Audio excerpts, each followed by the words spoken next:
అని మరణం అనేసరికి మనకు కూడా భయమే ఉందా? దాన్ని దర్జాకి ఎదుర్కోగలమా? దాన్ని స్వాగతం చేసుకోగలమా? దాన్ని ఆలింగనం చేసుకోగలమా? ఓ ప్రముఖ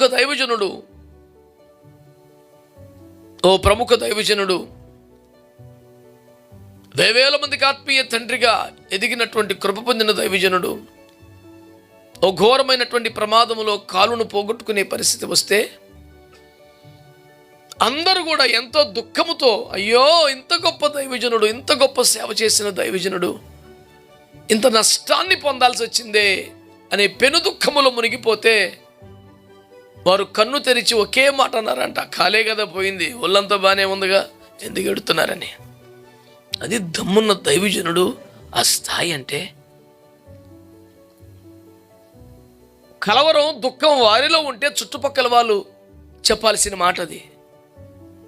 కానీ చుట్టుపక్కల వారే దుఃఖములో కలవరలో ఉంటే స్వయంగా తానే పోయిందో కాలే కదా, ఏం కాదులే అని అంటే ఎంత గట్టి గుండె అది, ఎంత దమ్మున్న హృదయం అది. నేనేమంటున్నానంటే, మరణ విజయుడు యేసుని నీ శిరస్సుగా, నీ ప్రాణంగా, నీ దైవంగా కలిగి ఉండి కూడా మరణం ఎదురు రాగానే భయపడి తుల్లిపడి తప్పించు మహాప్రభు అంటూ పరుగులెడుతున్నావా? ధైర్యంగా ఎదురుకెళ్ళగలవా? ఇక్కడ జెబూలీయులు, నఫ్తాలీయులు బైబిల్ అంటున్నారు, వారు మరణ భయం లేని జనమట. ప్రభువుకు స్తోత్రం కలుగునగా. నువ్వు దేనికి ఎక్కువ భయపడతావంటే 1, 2, 3 చివరికి వచ్చేపాటికి మరణం. దీనికి భయపడను, చర్చ లెక్క చేయనండి, దేనికి భయపడండి, చావు దగ్గర వచ్చి అయ్యి బాబోయ్. అక్కడికి వచ్చేసరికి ఎవరికైనా మొత్తం ముఖంలో రంగులు మారుతాయి, స్వరం మారిపోద్ది, దుఃఖ స్వరంగా మారిపోద్ది.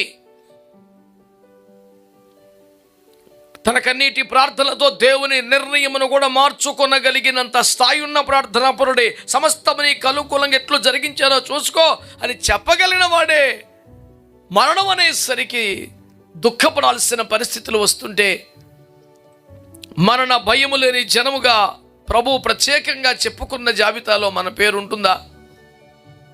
ఆ రేంజ్కి రాగలమా? మరణం తప్పిస్తాడు కాబట్టి నమ్మామా? మరణాన్ని ఎదుర్కొనగలిగిన దమ్మున్న వాళ్ళంగా మారామా? మరణ భయము లేని జనం అనే జనంలో నీ ఉంటావా? నీ పేరుంటుందా? ఈ పూట దీనికి నువ్వు జవాబు చెప్పాల్సి ఉంటుందని ప్రభు పేరట నేను మీకు మనవి చేస్తున్నా. ప్రభువుకు స్తోత్రం కలుగునగాక.